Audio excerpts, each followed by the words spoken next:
ऊर्जा इनमें स्टोर है ना। जैसे मैंने कपड़ा है, वो कपड़ा बनाने में मुझे मान लो 3 दिन लगे, तो सूरज की ऊर्जा, यानी कि मुझे जो 3 दिन काम किया, वो काम करने के लिए वो ऊर्जा कहां से मिली? कहां से मिली? अनाज से, खाने से। खाना कहां से? प्रकृति से। तो प्रकृति से जो जो मैंने खाना खाया, मान लो 3 दिन में मैंने खाया 3 किलो अनाज, तो 3 किलो अनाज के लिए प्रकृति से जितनी ऊर्जा ली, तो 3 किलो अनाज के लिए जो ऊर्जा के बराबर हो गई ना वह, तो बैठ कर आप कैलकुलेशन करेंगे कि ये सामान बनाने में आदमी को इतने घंटे का समय लगता है, ये सामान बनाने में इतने घंटे लगते हैं, ये सामान बनाने में इतने घंटे लगते हैं, इतने घंटे काम करने के लिए इतने अनाज की जरूरत है, इतना अनाज के लिए सूरज की इतनी ऊर्जा लगती है। तो असल में तो प्रकृति की ऊर्जा का इस्तेमाल कर रहे हैं ना हम लोग। हमने क्या बनाया? ना हमने बीज बनाया, ना मैस बनाई, ना जो शरीर बनाया, ना सूरज बनाया, ना हवा बनाई, ना पानी बनाया।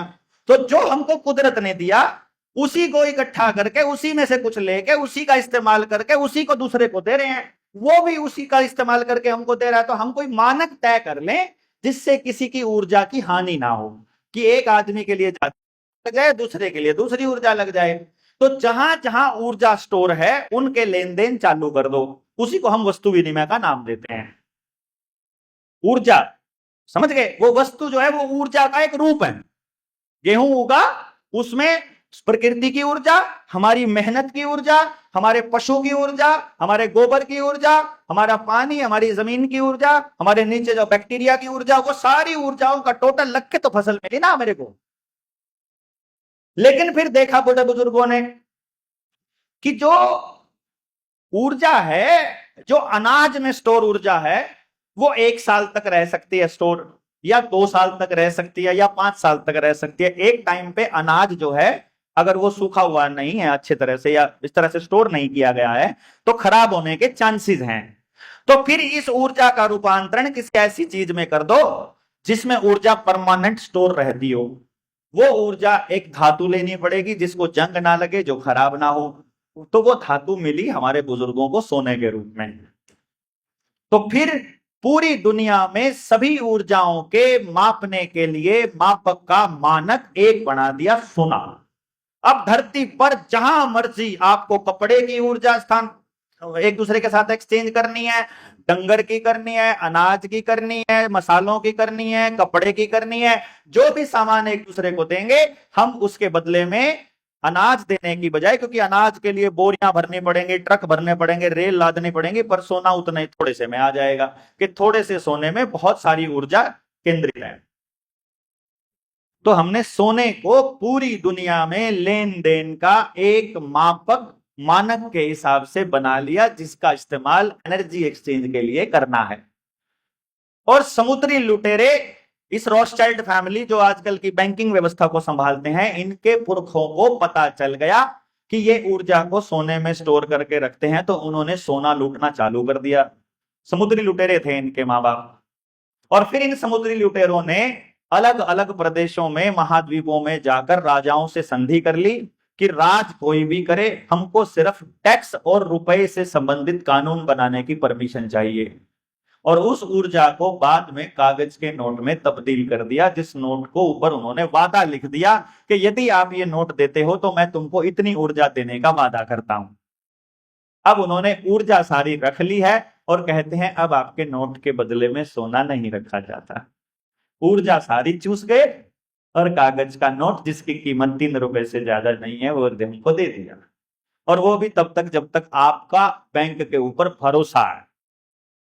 यदि हमारा समाज अच्छा बन गया तो भैया आजाद हिंद बैंक की तरह अपना जनता हिंद बैंक भी बना लेंगे। हम अपना विश्वास आपस में अपनी ऊर्जा पे लगा लेंगे, हमको क्या है, क्या दिक्कत है। अब की बार हम वादा नहीं करेंगे, हम अपना सिक्का ही सोने का लगाएंगे, देंगे, बात ही खत्म। क्यों वादा करें हम? ऊर्जा उतनी है तो उतनी रहनी चाहिए, वादे का क्या मतलब है? वादा तो टूट जाता है?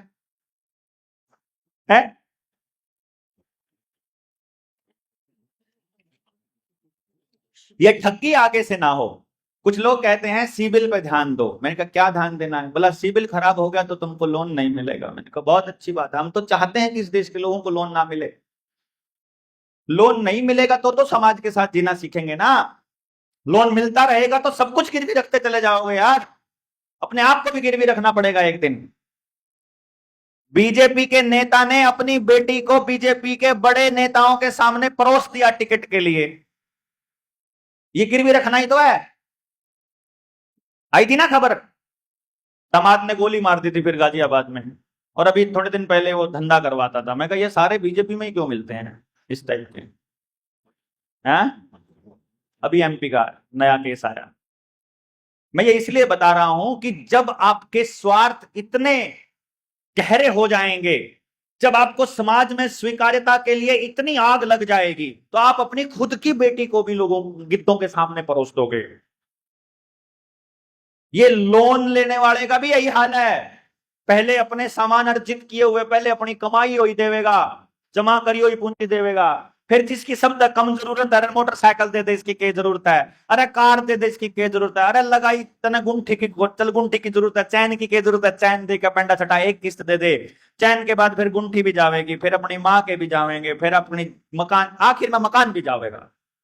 ये लोन लेने की लत उतनी खतरनाक है, क्योंकि आपको अभी लग रहा है कि ये लोन ऐसे ही मिल रहा है, कागज के टुकड़ों के अलावा और एक प्रॉमिस के अलावा कुछ भी नहीं है लोन, केवल प्रॉमिस है। हाँ, श्रीलंका का बोल रहे हैं चंद्राम जी, श्रीलंका में अभी बनी थी कुछ दिन पहले, आपने देखा ही था, वेनेजुएला का तो किताब के अंदर भी लिखा हुआ है। तो मैं आप लोगों से सिर्फ एक गुजारिश करूंगा, जितने लोग हमारे जो लेवल 1 की ट्रेनिंग में जुड़े हुए हैं, आज जो आप लोग जुड़े हुए हो, एक तो उस ग्रुप में जुड़ जाओ जो नहीं जुड़ा है। जब आप ग्रुप में जुड़ जाओगे तो मैं सारे जुड़ जाओगे तो आज शाम को मैं उस ग्रुप में वो 5 वीडियो डालूंगा जो सबने देखनी है। एक दूसरा मैसेज डालूंगा जिसने एजुकेशन की ट्रेनिंग करनी है उसका, 2 मैसेज हो गए। एक जो 5 ट्रेनिंग मोर्चे में जुड़ने के लिए बाकी सारी चीजें जो आज इस 3 दिन की ट्रेनिंग में रह गई, वो बाकी की मैं आपकी उसमें डाल दूंगा, वो सारी आपको पता होनी चाहिए। ये पता होना इसलिए चाहिए कि जब आप समाज में जाओगे, व्यक्ति जो आपके सामने बैठा है, यदि आपने उसको इतना एहसास दिला दिया कि यार इसकी सारी बात तो गलत नहीं है, वो रिजेक्ट क्यों करता है मालूम है आपको? क्योंकि समाज का वो व्यक्ति जो अपने आप को बहुत शाना समझ रहा था, आपने अचानक से जाकर उसके मुंह पर तमाचा मारा कि हे बेवकूफ इंसान, तुझे और तेरे पुरखों को सालों से ये अंग्रेज और ये नेता मूर्ख बनाते आए हैं, तो हे मूर्ख इंसान, तू जाग और अपनी असलियत पहचान और देख कि तेरे साथ क्या हो रहा हो, तेरी पीढ़ियों के साथ क्या। तो वो आदमी देखता है, इतने सालों से बेवकूफ बनाया जा रहा था, वो मान लेता है, लेकिन फिर आपके सामने स्वीकार नहीं करता है, न्यू थोड़ी हो कर है, समझे ना?